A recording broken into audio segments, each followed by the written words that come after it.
um, this writer group that I belong to on Facebook.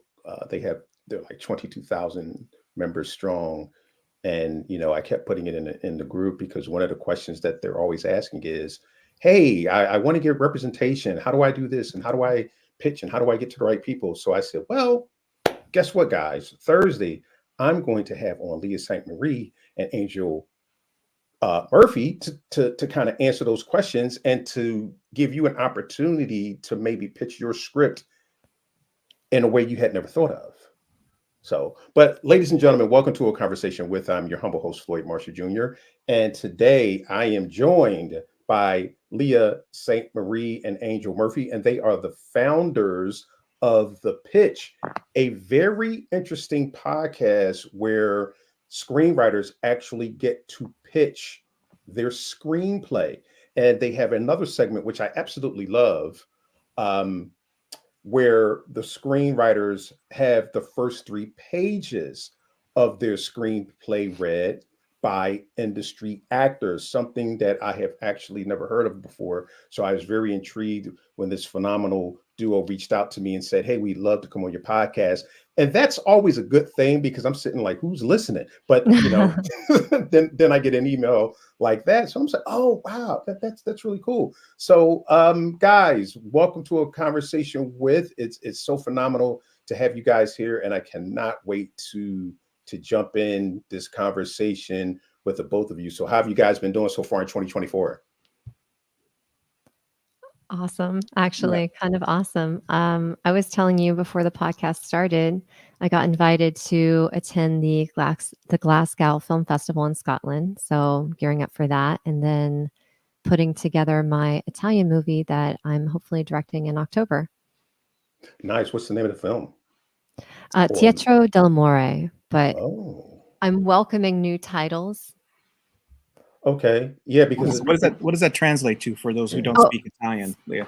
so for everybody who doesn't speak Italian, it means theater of love. nice, nice, Yeah. That might be nice. a working title. Working Okay. title. That might be a worthwhile title to explore. Theater of Love. Yeah, maybe. Yeah, because I understand your titles are, as you said, are always kind of generic, so they're always changing. People are always changing your titles, so it should Always. be interesting to see where it go. So one thing that I always like to ask my guests when they come on is how they got their start. So how did the two of you get started in this business? So I started as talent.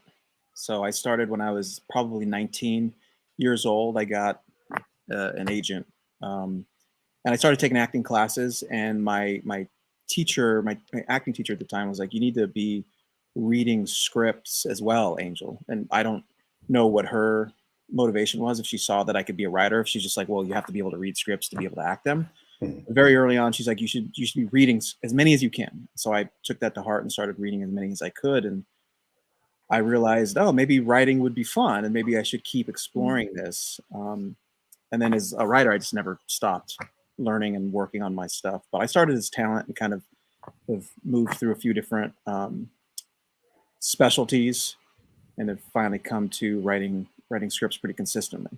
Hmm. I started as a writer. So I have a MFA degree in creative writing, and then I have a master's degree in investigative journalism.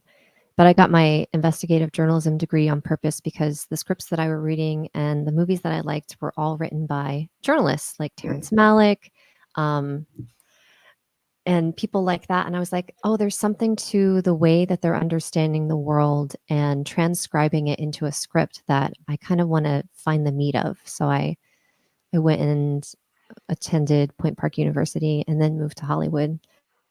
And a year of my life doing work for free. Hmm. Anything that anybody needed something written, I was like, I'll do it. I'll do it for free because I wanted to build my resume. But more importantly, I wanted to build my connections. Hmm. That's very interesting. Now I had another question, but I gotta go where you took me. The fact that you decided to work for free. Normally, when people decide I'm going to LA, Mm, they always want to hit the ground running. And sometimes I don't think they understand that, yeah, you may hit the ground running, but you're hitting the ground floor running. mhm. So the fact that you said, I want to do it for free, did you get any side eyes from people when you said, you know what, hey, I'll do that for free. I'm not charging. Did you get What are any? the Well, what are you things? doing that for? What are the things that horses have on blinders? Blinders. Yeah. I had blinders on from the side eye, Hmm. so I don't know if Okay, I got it or not. right, and and it helped you. I'm assuming the Yeah, fact that you did everything for free and you built up some phenomenal relationships. yeah. It was the relationships that really paid off, I think. Okay, And I so think, sorry, please, just to interject. no, please. I think the things you do for free at first, Mhm. and you are either quote unquote passionate about them or curious enough to continue doing them or invest time to get better at them. I think those are the things where you ultimately like succeed deeply in life. You know, we don't have professional athletes who were getting paid from the jump. Mhm. They were Yeah. practicing and getting their reps in for free until they started getting, they were good enough to get paid. Actors, they audition and take acting classes for free until they get paid. Writers write enough either in school or on their own until they get paid. That's like kind of the natural progression of things. Like, and maybe people want to say, oh, I'm going to show up and start making money from the jump. And some people have lucked into that. Mhm. But I guarantee they were writing before that for free, either for themselves or for a class or something. So it's kind of, I see it as the progression and the way in which you succeed is like, oh, if I'm going to do this on the weekends and in my extra time for free, even if it's for myself, then I have a higher likelihood of being able to get paid for it eventually. Yeah, and you said something, and the word popped out, investing. And I don't think too often that when people get in this business and they don't know how it is, they don't understand that there is an investment that needs to be made. Because as you guys were talking about free, I remember plenty of times when I was actually acting where I would work for copy and credit. Yep. But I was working to be on a film set because I'm on the film set and there are things that I'm learning Yep. that I could then use later on, down the road, as you said, Angel, to actually get paid. And this is a story that I would tell people all the time when I was writing scripts. I did not get paid for one script that I had written until I was 10 years into this business. It took me that long. And someone was like, 10 years? So what were you doing before then? Honing, Yeah. building, Mm-hmm. and basically, doing what I had to do to get better at what I was doing. But Leah, I have a question. You were an investigative reporter and you helped exonerate a man that was in prison for 25 years for a wrongful conviction. How did that come about, and what was it like actually doing that work? It was the most meaningful work that I've ever done in my whole life. Mm, I I think I worked 80 hours a week. Most of that was free because it was literal lives on the line and because our accuracy had to be so there was no margin of error for that kind of work because the margin of error was the man goes back to prison or the woman goes back to prison. And I got involved because Bill Mushi, my mentor, had been on that case when he was a reporter for the Post Gazette in the 80s. And he came mm, across this man who had claimed that he was wrongfully convicted in the 70s for murdering someone. He was a low level cocaine dealer. So his reputation in the courtroom was nothing. So they just put him behind bars. And Mushi stayed on the case the whole time. And he brought the case when he opened the Innocence Institute. I don't remember when he opened it, but when he opened it, he brought that case with him, and they had been working on it for a few decades. hmm, hmm. So how did you come across it?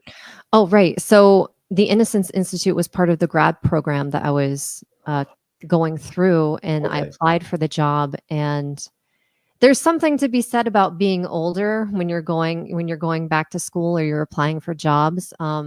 He liked me because I was older, Mhm. because if you're older and you're investing your time, which you find more precious the older you get. So he hired me because of that. Hmm. And it was great. I joke around that I learned how to swear and drink from him, but I really I really learned how to care. And I think Wow. I think that caring about someone fostered my love of screenwriting and caring about the characters that I write about. So when you're writing and the type of scripts that you write, the type of screenplays that you write, the fact that you went through that experience, does that come through in a lot of your screenplays? Even though some, you wrote, you write horror and things like that. Does that come through when you're writing in your Yeah, screenplays? actually. Yeah. So I have this one script that I wrote that I interviewed a bunch of retired police detectives up in Oregon, Hmm. and two of those detectives were the leads on two serial killer cases, and that's what my master's thesis was, in serial killers, because I wanted to come up with a way to apprehend female serial killers faster. Hmm. And so I took that thesis and I took these interviews with all of these different retired police detectives, and I wrote a detective story. And that the work that I did at the Innocence Institute really helped inform how I approached that script. Hmm. So Andrew, I'm going to get to you in a second because I have some questions about your childhood. Because a genius musician as a dad and an aerospace engineer as a mom, I'm like, I want to know what it was like to live in that house. But Leah, you talked about the difference between male serial killers and women serial killers, and the fact that women seem to get away with it a lot more because that's not something that they normally associate with women, which is killing multiple people. So, can you talk about that a little bit? Yeah. So even now, people don't think that women can be that violent. Mhm. In fact, one of the arresting officers of the Giggling Granny, I believe she was known as, I think she was a Black Widow serial killer. Oh, wow. Um, she killed many, many of her husbands and buried them in the yard. And she was laughing the whole time she was arrested. I think she was in her 60s when she got arrested. And her arresting officer during the court trial spoke on her behalf to not Wow. be sentenced. That's crazy. It's crazy, right? Wow. Because if that would have been a man sitting there, they'd have been like, throw him under the bus, throw him under the Yeah. jail. Yeah. Wow. So switching gears, as I said, Angel, what was it like growing up in your house with a father who was a genius musician wise, and your mom who was an aerospace engineer? What was or was it just a normal type of day? Because when I read that, I said, wow, that's pretty interesting. So there's probably nothing normal about my childhood. Okay. So my dad was he was not just a pretty accomplished musician. He was a Mhm. polymath, so he was pretty high level in several Mm. areas. He, as far as like artistry, he was a pretty accomplished artist, as well as playing like dozens and dozens of instruments at a professional level. But he was a stay-at-home dad. He was the artist, so he was there all day long when my mom was working at a big aerospace company in Long Beach, 9 to 5 basically. So the gender roles were somewhat reversed from what traditional American roles were. My dad stayed home, took care of us kids, kept the house clean, cooked some meals. My mom was off, like working a 9 to 5. So that was like the inverse, compared to what a lot of people experienced. But there was Hmm. always music in the house, from before I was born until, you know, a couple weeks before my father passed away. I remember him playing. Last song I ever heard him play was "Summertime" on his guitar in the living room. A song I'd heard him played dozens, if not hundreds, of times before. So there's always music in the house. My mom was a mathematician and an engineer. So as far as like schoolwork and any of the maths and sciences, she had that on lock. And my dad was obviously the arts guy. So seeking guidance and like insight into those things, I had two like pretty reliable sources, which was great. Hmm. The weird thing, or maybe not the weird thing, but the cool thing is that so my father passed when I was 18, and my mom went through a pretty difficult time after that, obviously. But after he passed, she retired from the aerospace industry, and she began woodworking and creating artwork herself. And now she's Mm. become, she would not say she's pretty high level, but she's a pretty high level woodworker. So she's transitioned out of like the minutia of mathematics and aerospace engineering into an art form of her own, which is kind of interesting to see. You know, the older I get, the more both my parents, you know, my dad was pretty early on, but my mom has evolved away from just this one thing she was great at to being really great at something not associated with like math and science. So as a child, had your mom ever expressed an interest in woodworking? No, not at all. No? No, not at all. My father was a woodworker. He built a lot of our furniture. He would Okay. fix things, but my mom, no interest at all. So then one day she just picked it up. You know, I think it was an outgrowth of being widowed, Okay. relatively young, having two of her children out of the house, and being a widow, right? And Mhm. then she retired, so she had all of this energy she needed to put towards something. And Mm. at first it was carving and it was some clay sculpting. And then ultimately, for some reason, I don't know if there's like tools left over from my father or if this is just what she gravitated to, she got into woodworking. And it's like intricate Murphy beds and like beautiful benches and chairs that look like art. I mean, it's off the charts. Hmm. And I'm wondering, see, this is the artsy guy and the romantic in me, and I'm just wondering if that's something she picked up because it made her feel closer to her husband, who was no longer there. The fact that, as you said, some things may have been, some of his tools might have been left around, and she picked it up one day and it felt good in her hand, and she said, "You know what? Let me give this a try and see what happens." And it kind of, to me, it seems like she was honoring his memory and the love that the two of them shared, when he was still here. But that's just me being a romantic. I don't know. Oh, it's a lovely thought. Yeah. That's a lovely thought. And I'll ask her. I'll ask her and I'll find out. Okay. But Yeah. okay, so fast forward to today. Leah, you're writing award-winning documentaries and films, and Angel, you're also doing the same thing, doing music and spearheading the documentary After the Fade. Now, how did all of that bring the two of you together? Oh, I just love when Angel tells this story. So go ahead. So we were shooting a movie that Leah had written and was directing during the pandemic. It was a poetic werewolf love epic horror thriller that I was starring in as a werewolf. Hmm. And during it, I pitched to her. I said, "Yeah, I write too, and I'm working on the script." And I told her about my script, and she said, "I want to come on and produce that. Let me know when the script is done. I'd love to read it." A year later, I finished the script, and I said, "I'm not going to let you read the script, but I'm going to perform it for you. I'm going to read it out loud. I'm going to read all the characters, all the stage directions. I'm going to do this for you." So over 2 evenings, I like performed the script for her, and she's like, "Great, I'm going to produce it. Let's do it. Also, what other ideas do you have?" I was like, "Oh, I got this one dumb idea." She goes, "That's great. I'm going to find somebody to fund that." And I was like, "Oh, okay, whatever." And then she found somebody to fund that. And then she goes, "What other ideas do you have?" I go, "Oh, I got this other dumb idea." She goes, "No, that's great. I'm going to find some money for that." And then the next thing you know, I've got like several things funded, and I'm like, "What? What?" Leah, how do you find this money? Because you always hear about how difficult Mm, it is to actually get people to finance film projects, especially independent film projects. it's so hard. So, how do you do it? Because you got two of Angel's projects funded. Well, these are podcasts that have been funded. Oh, We're still working on the indie film okay, projects, Well, which and it okay. the is nearly documentary. impossible. The documentary, sure, yeah, Mhm. that's one funding. Yes, But even so, being in the arts, it's just hard getting money for the arts. it's impossible. Yeah, It's that's not a real job. So Leah, how do you do it?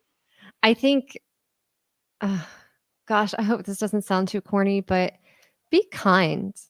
Like have a presence that is genuine and be out there in the world and present the kindness that's in your heart to other people. Because Mm, I posted on social media that I was looking for investors in a short film of mine that I eventually cast Angel in and directed him in. And this person contacted me after he had done research. He looked at all the stuff that I had done on social media. And the stuff that I had done on social media was, hey, I'm having this contest for horror writers. mhm. I would choose a random person and pay for their entry into Screencraft horror competition. I was like, I'm having a contest for female screenwriters. Everybody who posts, I'll pick one of you and I'll do a phone call conversation and guide you whatever questions you have. And I ended up doing 15 phone calls because I couldn't say no to anyone. Mm. And so having that presence online made him reach out to me and know that I would do right by the money that he invested in my project. And it just started from there.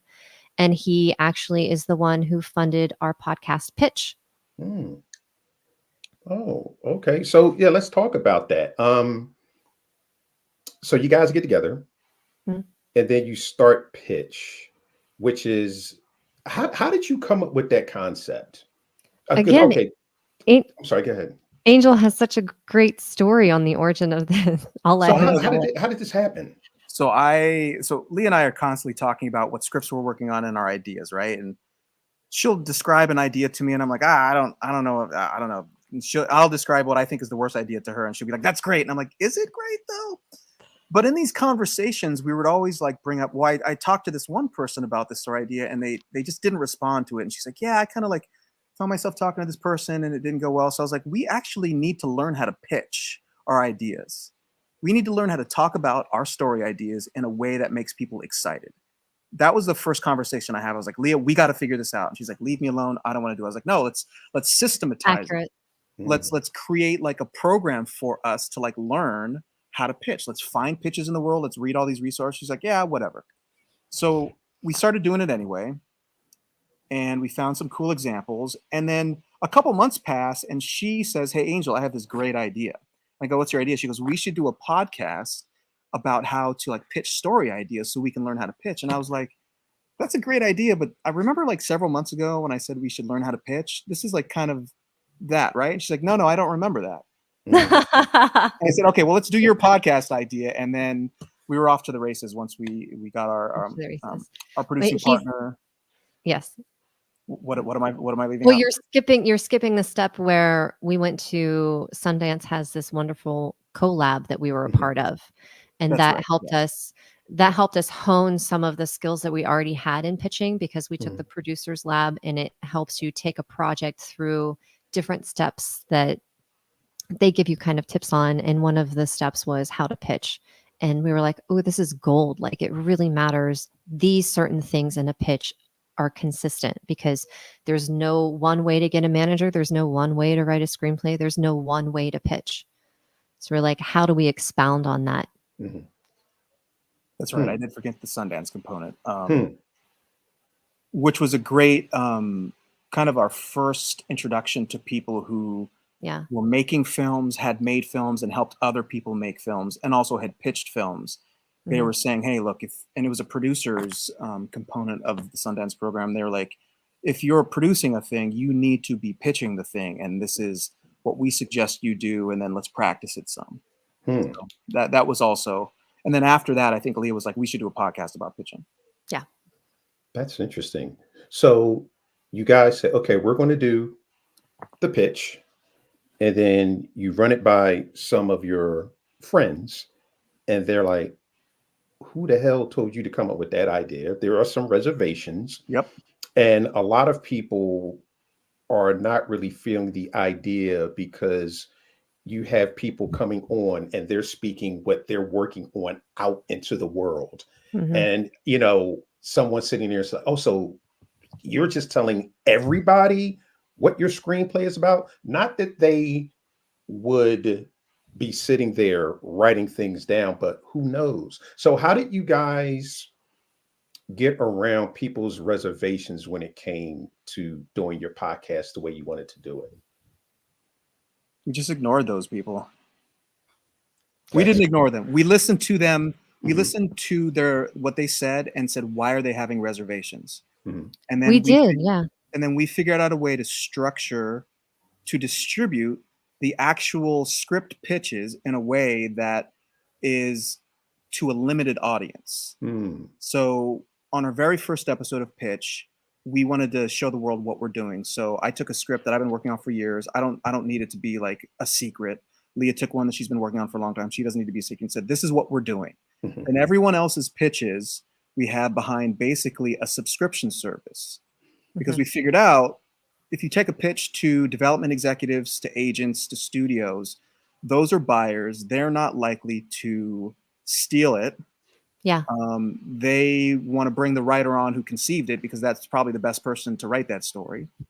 And if we structure those episodes being distributed in a way where it's a subscription and we can like kind of vet that list, then we don't have to worry about like my idea is so precious now the whole world knows that they're going to steal it type of Right. thinking. You know what I'm saying? Yeah, we approached a lot of producer friends of ours, and financier friends of ours, and lawyer friends of ours. And we were like, "How can we do this? What do we need to be aware of? Why are you cautious about this idea?" So, okay. So the podcast, that part of the podcast is basically private. Am I getting that right? The subscription. So that's not something that if I wanted to listen to it, I could just turn on the pitch and actually listen to someone doing their pitch. I would actually have to purchase a subscription in order to hear that portion of it. Yeah. Correct. Yeah, Oh, only the first episode of that part of the podcast is free, okay. so that people can have an idea of how it's structured. Okay. Okay. So what does, if you don't mind my asking, and if you can disclose that, what does a subscription cost? It's a great question. We forget. I don't know what the subscription costs for this season, but Okay. Keep stalling, Angel. I'll look it up. the way we structured it and the way Mhm. I initially conceived it is like all across the history of Hollywood, Mhm. film and television, people have walked into a room and said, "What's your story about?" And someone has said, "This is what's my story about," and talked for 3 to 20 minutes, right? Right. If those stories are excellent but don't have the right person in the room across from them wanting to buy them, that pitch Mhm. dies. No Mhm. one hears that pitch. There's no audience that gets to hear that amazing little bit of verbal storytelling. And I was like, well, if there's no bank of amazing verbal stories that have gone pitched in Hollywood, part of what we're doing is we're creating a bank, a vault of pitches forevermore. So if someone subscribed to the first season, they got X number of pitches for whatever they paid. If they Mhm. subscribe to the second season, they get all of the first season and all of the second season's pitches, right? So wherever you subscribe, you get to tap into the bank of pitches that have come before that moment, right? So whether you just want to listen to how stories are being pitched or you want to buy stories, you have access to, depending on how long we do this podcast, hundreds, if not thousands of pitches in our bank. So we think whatever the price is, and Leah probably just looked it up, whatever the price is, we think there's a huge like value there given what you're paying for. What is the number right now, Leah? Oh yeah, so it's different tiers, and the Okay. first tier is 0, so free, and then the Okay. tier after that, it's $5 a month, and then it goes up from there. And you get certain incentives the higher you go. I think the highest one that it goes, you get a phone call with me, and then you get $5 a month. $5 a month, and it's I think the highest it goes is $25 a month. Really? Yeah, and $25. all of those Oh, will wow. include the pitches from our writers and then additional Yeah. incentives and perks. I don't want you to think that I'm just like, really, $5 a month? I'm saying it like that because, okay, a little bit about me. Mm. I'm a mentor. I have a nonprofit where I teach filmmakers the business of filmmaking. And one of the things, if you ever listen to me anywhere on the internet, the one through line that you will always hear me talk about is the business of this business and how you have to be a business person. And one thing, I actually did a panel a few days ago, and one of the things that I told the audience was that every single person sitting in this room is a sole proprietor. You are the business. If you're an actor, you're a business. If you're a filmmaker, you're a business. So when you said $5 a month, I said $5 a month because if you're not investing in your business Mhm. to become better at what you do, then why are you doing it? So when Mhm. you're sitting there talking about, okay, well, if you subscribe to this season, you get this. If you subscribe to that season, so you could actually spend under $500 and have almost 3 seasons of innumerable phenomenal pitches, because I'm sure you guys only put the best pitches up, where people can actually listen, learn, and hone their craft. Am I on to something? You're 100% onto something, with one caveat. We don't discriminate with who submits pitches. We, as people who don't, we want to open doors, right? Leah's big thing was like, there's so many closed doors and difficult doors to break through in this industry. If someone has a finished script, they can do a log line, they can tell us their why, and they can do a 3-minute pitch. We're not going to judge the quality of their product because someone else, it may resonate with them. We're not buyers. I'm not a producer. Leah isn't a distributor. So we have a pretty broad catalog because we want to open doors for writers. There's just so many. Go ahead, Angel. I was just thinking it's a good thought to maybe like have tiers within our library, and maybe that's something that we could talk about pricing wise, like collating quality, right? But that's like subjective ultimately. But everything else you said is spot on, 100%.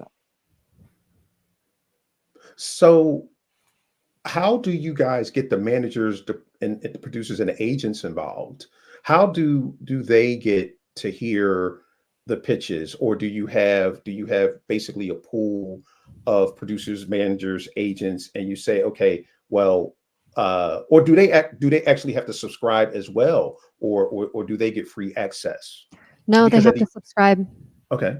They have to subscribe as well. And your question as to how we get in touch with them, we do kind of marketing campaigns. We get in touch with them through different email lists that we have, or we partner with Screencraft or other organizations that have access to those people.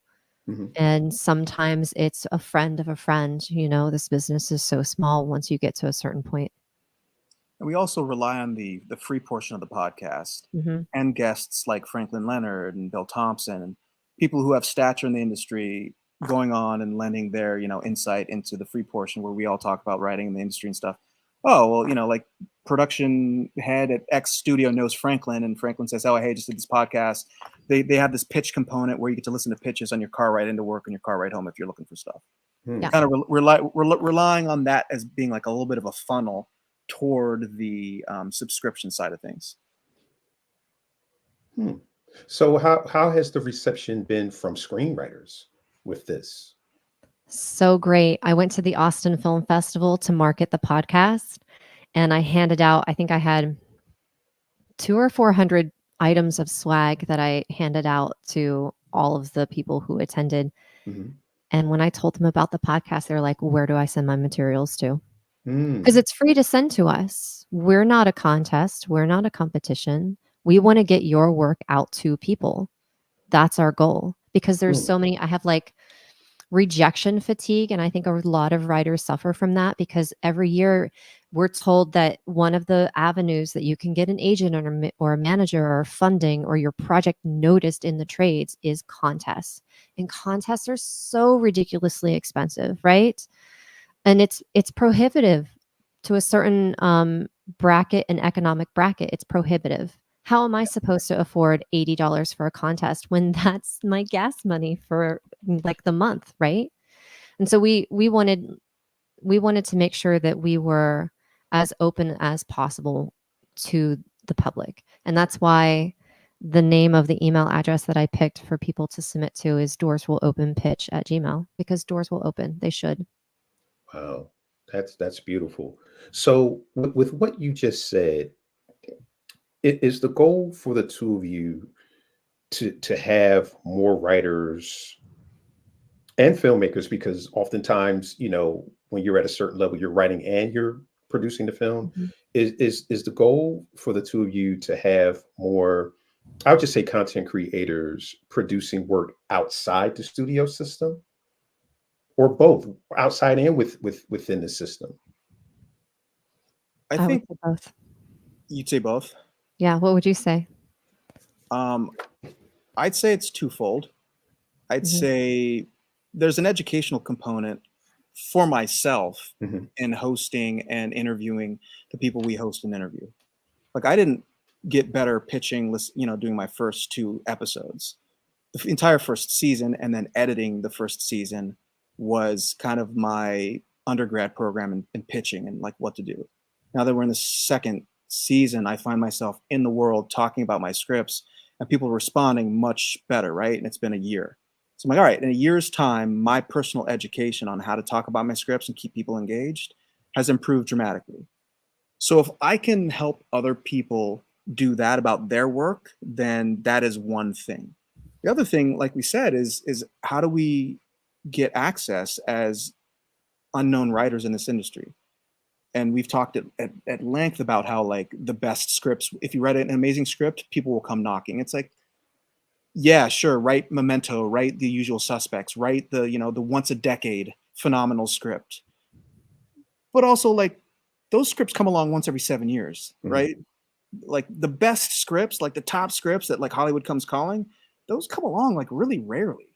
Like I read the blacklist every year and they're all great, but like the ones that are like mind blowing, once every few years. Mm. So how do the rest of us, mere mortal writers who are good, put in the time, can tell a good story, can take notes, right? How do we help those people who don't have the $100 resubmission fees to get their scripts on the blacklist to get up to that 8? If they got a 7, they got to get an 8, right? Well, if they like have to resubmit it, they need that extra $100. So how do we open a door for them? Yeah. We create a platform where it costs nothing for them to submit, but it costs the industry a little bit every month to hear that. Mm.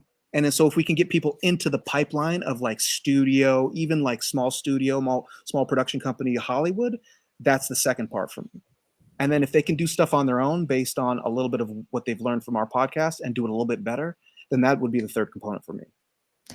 I'm going to piggyback off of this because I think what the audience wants to know as well is, well, what did you learn, or how through all of season 1, what are some tidbits of information that you can give us how to pitch better? And for me, I think listening to all of those pitches, it's leading with the emotion of the character. I think a lot of times you're thinking about the pitch, you're thinking plot. Mhm. Don't think plot at the start. Think what is the emotional journey? How are you pitching that first? And then I would also say it is so important, and I fight Angel on this a lot, to practice your pitch with somebody. I hate practicing my pitch, and Angel forces me to do it. And it's good. It's good to have friends like that in your life. But having a soundboard that isn't your mom or isn't somebody that's just going to give you what you want to hear and gives you Mhm. constructive feedback, not negative feedback, not positive feedback, constructive feedback. It's kind of vital. Angel, do you have anything that you want to add for tidbits that you've learned for season 1? It's so much. I haven't come up with a way to do a 5-second soundbite with what the takeaways are yet. I'm getting better at doing it live myself. But as far as being like, you do this, this, and this, boom, like I don't have that yet. End of season 2. Stay tuned. Yeah, it's interesting. I was listening. I cannot remember this gentleman's name, but I was listening to Film Courage a few weeks ago, and he was talking about writers, and he talked about the fact that you have the major studios, the major studios and the major tentpole movies, the Marvel movies, and things like that. But he said the vast majority of the things being made are between the 2 million, 20, $50 million range, and that they are actually starving for that type of content. And he called them golden ticket genres. The movie with the girl and the boy, love story, the dog, things like that. And he says, if you can write that, he said, you can make a pretty good living in this business. So with the pitch, when you guys are listening, what I don't even know if this is a good question, but I'm going to ask it anyway. What is basically the through line of the pitches that you hear as far as genres are concerned, or is it all over the place? We get a Almost. vast array of all the genres, I want Mhm. to say. We even got animated, half-hour Mm. animated genres, and it was very fun and entertaining. I think Yeah. Austin Kimmel did that one. But there's not just a slew of a bunch of dramas or a slew of a Mhm. bunch of this, because I tried really hard when I reached out to people on social media to submit their materials to make sure I had a representation of people. Okay. And that representation of people told all kinds of different stories. Angel, you I listen listen to to them like over and over. I listened to that same Film Courage thing. I forget the gentleman's name, but he did talk about those golden ticket genres. It was very Yes. interesting. Yeah. It was a paradigm that I hadn't heard before, Hmm. and I was like, oh yeah, this is accurate from what I've seen. He's Yeah. right. These are the perennial genres. These are the genres that were popular 50 years ago, 40 years ago, 30 years ago. He's like, these stories sell. Hmm. Um, I don't think many people are thinking like that. I think there's probably a subset of writers who are aware of that paradigm and are crafting their stories according to what he's talking about. Mm. Um, but I'll second what Leah says. We have stuff all over the place for what we're getting, and even like writing wise, Mhm. like what Mhm. I'm writing and the projects I'm working on, the slate of things, they're all over the place. Yeah. But when I heard what he said, I was like, all right, well, are any of mine already close to that? If so, how do I refocus that lens to see if what his paradigm is talking about resonates with me, and then how if I can test his theories, right? Mhm. Mhm. So that's interesting that you were listening to that too, because I thought that was cool. Yeah, well, he said that was a phrase that he made up to go. That was his own phrase. Yeah. But it's interesting, kind of like I had the reaction you kind of had when I heard it. A light bulb went off, Mm. and I said, "Oh snap! He's absolutely right." Because you look at Hallmark, the Hallmark Channel, Mm-hmm. and then you look at Lifetime. Mm-hmm. They are making a killing over there. They're not worried about Captain America. I mean, they are making solid movies. I actually saw this movie last year, a Lindsay Lohan Christmas movie, and it was awesome. Me and my wife were like, "Oh, this movie is so good." It was cheesy, but it was solid and it was really good, and it kept us engaged for the entirety of the movie. So I said, "This guy is really on to something." But let me ask you guys this: since its inception, have there actually been writers who've gotten representation from your podcast, or even had a sit down meeting with agents or producers? So we now invite all of the writers that have been on season 1 to write to us and let us know if they've Mm. gotten representation. Because I don't know. Mm. Yeah, we don't have a strong two-way communication chain with Mm. all of the writers who submit to us. A lot of them submit to many things, and I know there's been a few who have like posted updates about, oh, hey, I did really well in this contest with my script, or another person's like, hey, I got this meeting with the production company with my script. Yeah. So a lot of them are doing what a lot of us are. Okay. They're going down a lot of different avenues to get themselves and their work into the world. So we should probably follow up with everybody and be like, hey, what's the update for 2024 with your script, with your career and stuff? That might be a good Yeah. component to add to our communication with them, because it's a lot to manage. Mhm. We've Mhm. got several dozen writers who've already submitted scripts and stuff to us.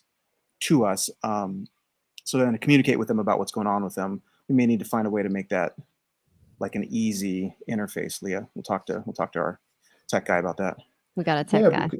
yeah. Oh, that's great. Because you know what, I would be interested in knowing, but more importantly, if you have someone that's on the fence.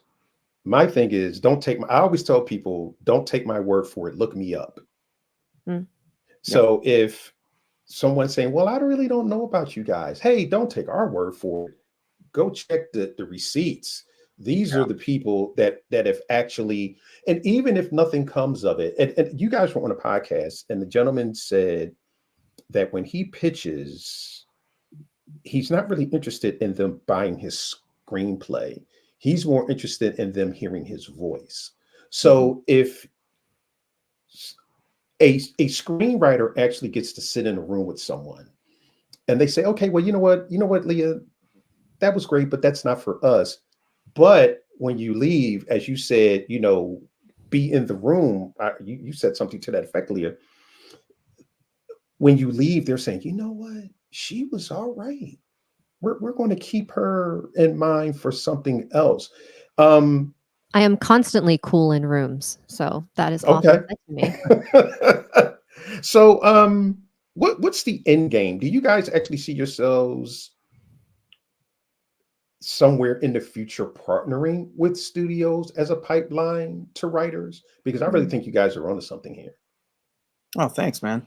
Yeah, Um, thank I, you. I would love to partner with any and or all the studios, and what I have to remind myself is we're still in our infancy. Mhm. Like we like stumbled through the first season in that it was our basically first podcast we'd ever done. So from soup to nuts, we did everything, right? And it's still, we're only a year out from when we launched last year, right? We're 12 Yeah. months from when so we're in our infancy as far as like partnerships, as far as like results, as far as feedback, as far as like if Warner Brothers or Paramount is like, we learned about you guys, we want to bring you in house and have this component of how we operate, that'd be amazing. I don't know that we're there yet. My whole goal for the first like couple years was to like gain a bank of both pitch episodes and free episodes. So then we are a viable entity. Franklin Leonard talks about his first couple years doing the Blacklist. He was trying to keep it a secret. Yeah, that was interesting. He wasn't trying to let anybody know he was doing it because he thought he was going to get in trouble. And I think he even talked about people like, yeah, you should be doing this. Yeah.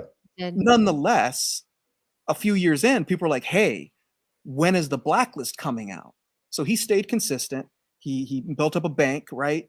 He did his thing. And then several years in, he was established as a thing that people wanted to go to as a resource.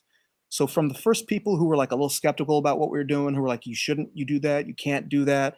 People are like, I don't want to put my pitch out there because I don't want people stealing it. All that stuff we acknowledged and we respect, but it's like, let's just keep doing what we're doing and see if we can't establish ourselves, one, for each other, two, for the podcast, and that as a business entity, and then three, for our listeners and people who are like learning from us.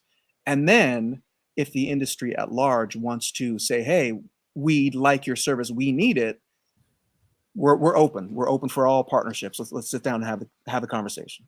Yeah, if I listen to all the no's in my life and like, okay, I shouldn't do that thing, then I'd be dying of diabetes in Ohio, I think. Okay. Oh man, that took a turn. That's interesting. That's Yeah, interesting. That could be a horror movie. That could be, you know, a horror movie. Spoonful of sugar, diabetes in Ohio. So hey, Yeah. Real American horror right there. You know, Sequel. wow. Yeah, but you know what the quote you said was be the room. Be the room. But you said something interesting, Leah, because we're almost done because I don't want to monopolize you guys' time. But you said something really interesting about when you read a script. If someone gives you something to read, you said you read it until the first mistake. Yeah. Can you talk about that a little bit? Because I was like, ooh. This is real quick. This is why I wanted to read my script, because I knew there were some typos in those first couple pages. Okay. I was like, don't read it. Don't read it.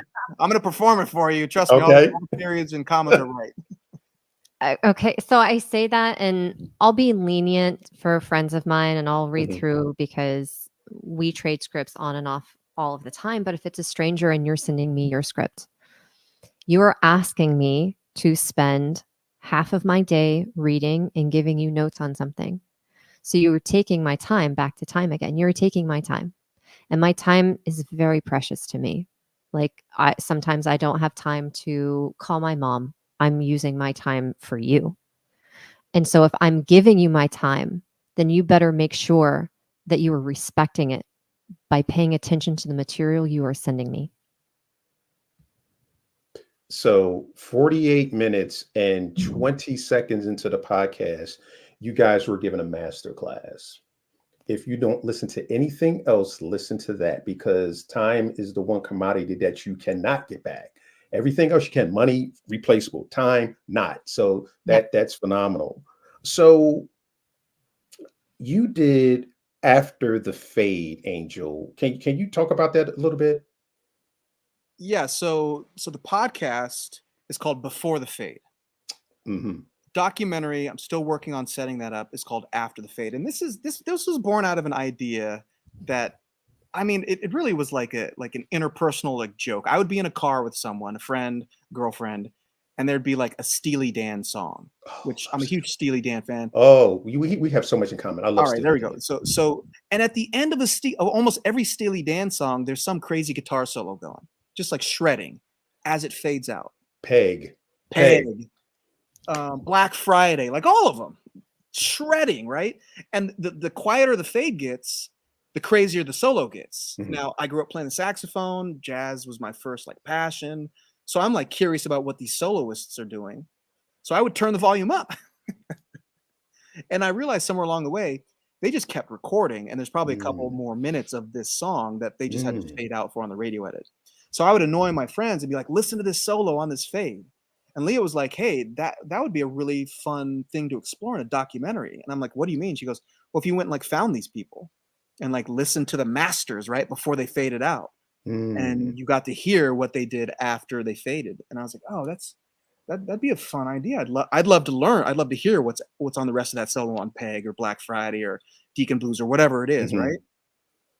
She goes, well, I know a guy who does documentaries. Let's have a conversation. So we talked to her friend Vincent, who does documentaries all the time. And he's like, look, sounds like a great idea. I'm in. But what you should do first is do a podcast to build up, one, your expertise or your muscle of doing this sort of a documentary, right?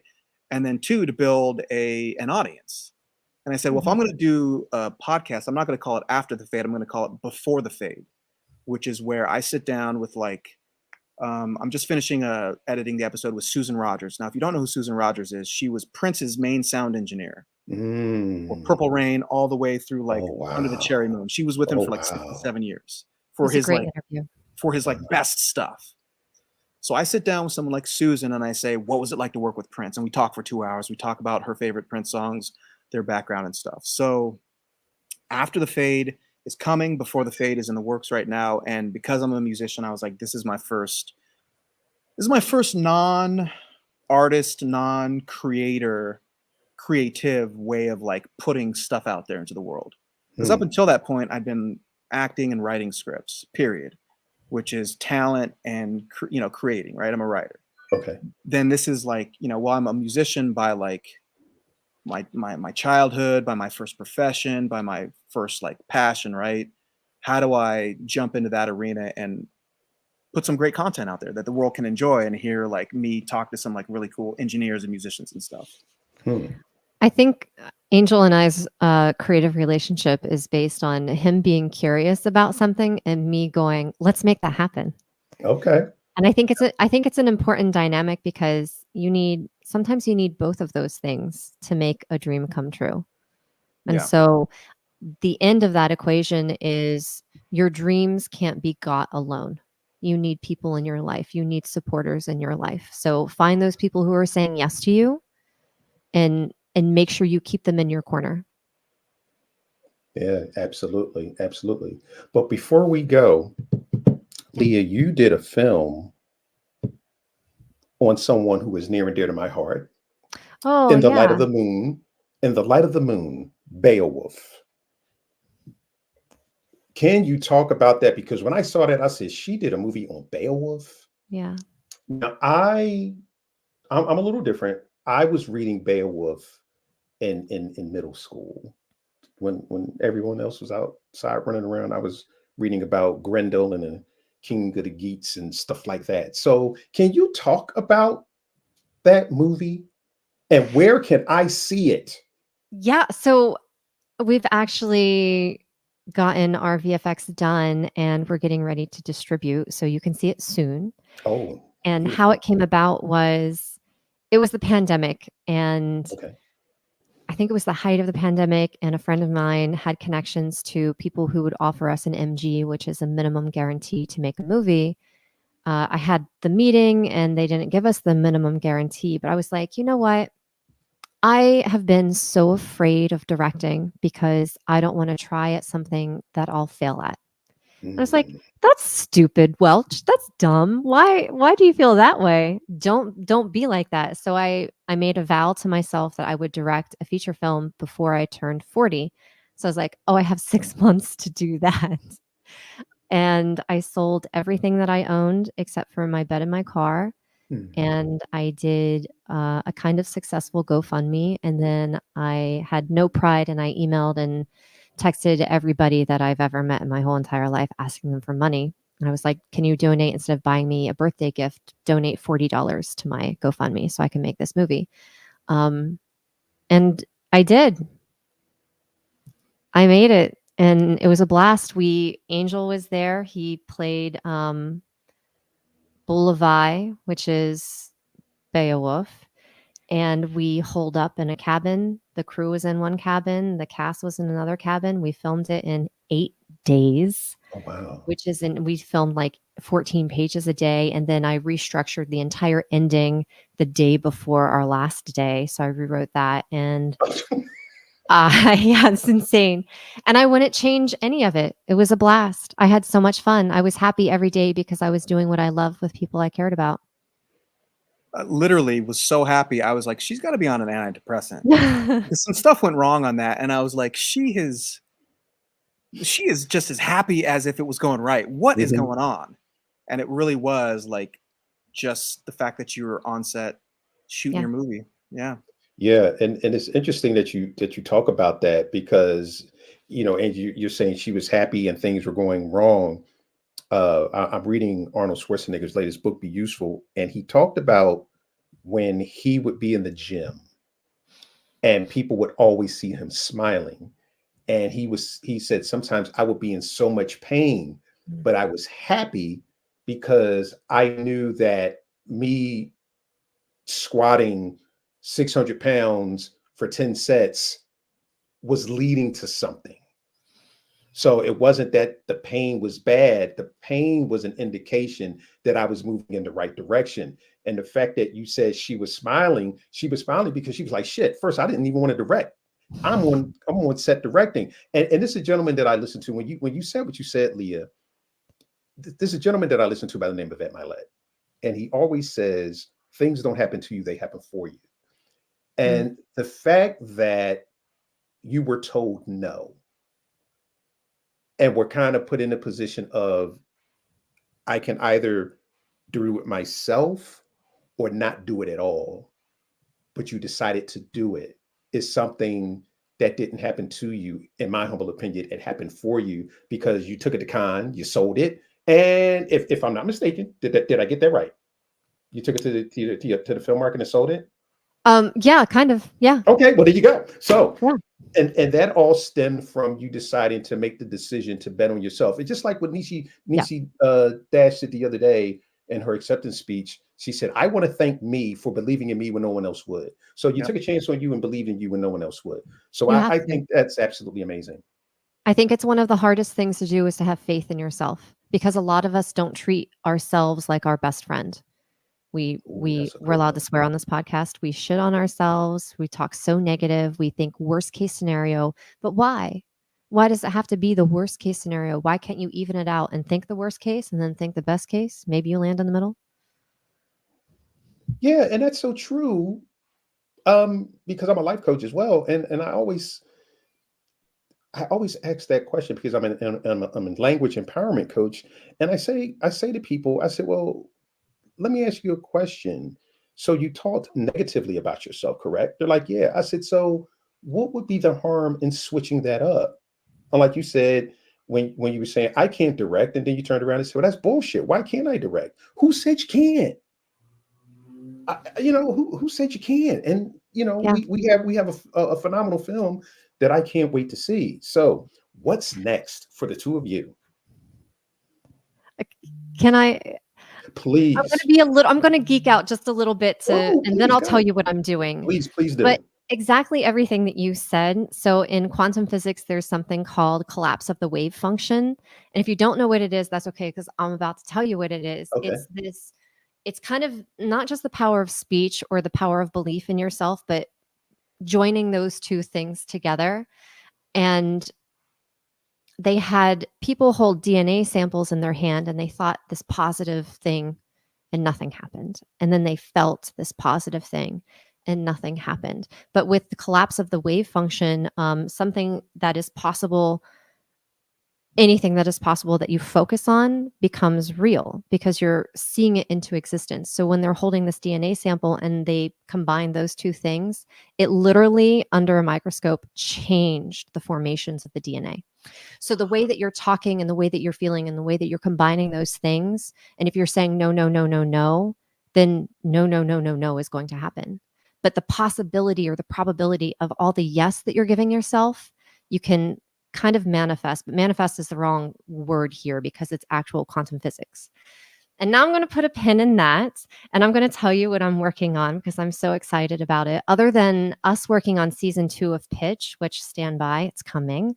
I'm going to Italy to direct my feature film in October. I'm almost fully funded for that. And I'm working on partnering with a production company in Scotland to film another feature film. It'll be an art house horror. And I'm writing a book. I have a poetry book coming out this year in a couple months. And stuff with Angel, I guess. Phenomenal. All right, Murphy, your turn. Yeah. So I'm writing and pitching all year. I've got a feature script I'm working on right now called Black Dudes. It's about two like lily white kind of entitled influencers who visit a voodoo priestess in New Orleans Oh Lord. to get some content, right? Oh gosh. And then they somehow get quantum leaped or groundhog dayed into the bodies of black men throughout American history. So I'm working on that right now. Okay. It's And great. now is that a comedy Here's the rub. or is that a dramedy? It's a dramedy. It's like Okay. a black dark comedy. Okay. You know what I'm saying? It's like it goes some places. Okay. Yeah, It's That's not really like- interesting. What was that, Leah? We watched White Chicks the other day together and as research for your movie Black Dudes. And you're Yeah. like, yeah, the humor doesn't work the other way. No, it doesn't work the other way. And White Chicks is one of my favorite movies. I love the Wayans, but that's like a spiritual successor, but it's not the same tone at all. Mm-mm. And then I got my next feature script, which is Black Woman, White Mountain. It's Mm. about a city slicker black woman who finds herself at the top of a dangerous remote mountain with a dangerous deadly storm approaching just after her new boyfriend and the couple they were traveling with have all fallen to their death. Oh. She's got to navigate down the mountain and through a racist town in a 4x4 Oh. she doesn't know how to drive before the storm comes and kills them. Yeah, so I'm working on those two. Okay, so she's at the top with the storm, Yeah, and she has to go through the town. she's got to get with the off the mountain, off the it's off-roading in a truck she doesn't know how to drive, and then at the bottom there's the racist town, which is the last option. Wow. Yeah. So from storm to storm. Yep. That sounds really interesting. You guys have to keep me posted, but you guys definitely have to come back because I would love to talk to you guys Yeah. again when you get everything going. But there's a gentleman that I absolutely love. I don't know if you guys know him. His name is Hilliard Guess, and he has a podcast called the Screenwriters Rant Room. And he's absolutely amazing. And I really think that he would be a phenomenal guest for you guys to talk to on your pitch podcast, because he talks about the art of pitching extensively. So I would be absolutely more than happy to extend an introduction with the two of you, because as you guys are talking, I just kept saying to myself, they got to meet Hilliard. They got to meet Hilliard. So I definitely would love to introduce the two of you guys. But Leah and Angel, this has been absolutely amazing. I thank you so much for reaching out to me. That's just beautiful. And the fact that you reached out and you asked something a lot of people just don't do. If you don't ask, you never know. The answer's already no. So go ahead and ask. 100% guaranteed that it'll be a no if you never ask. Yep. Yep. You know, but there's a 50-50 chance that, it will work out if you say, hey, do you mind if I come on your podcast? Yeah. But I really enjoyed our conversation. I am so excited to see what the pitch will be doing in the future. And I'm just looking forward to some phenomenal writers coming out of that camp, because the two of you really are really onto something. And I'm really excited to see where it goes. So again, thank you guys for coming on a conversation with, and I'm your humble host, Floyd Marshall Jr. Ladies and gentlemen, if you like this episode, please share it with your friends.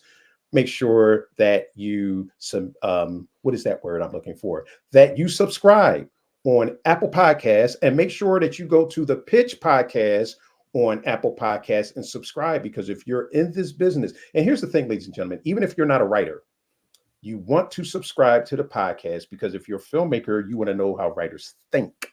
So make sure you subscribe to the Pitch Podcast. And I will leave it as I always do. Love this like a hobby, but above all else, treat it like a business. Have a Amen. phenomenal night. Take care. Thank you. You're welcome.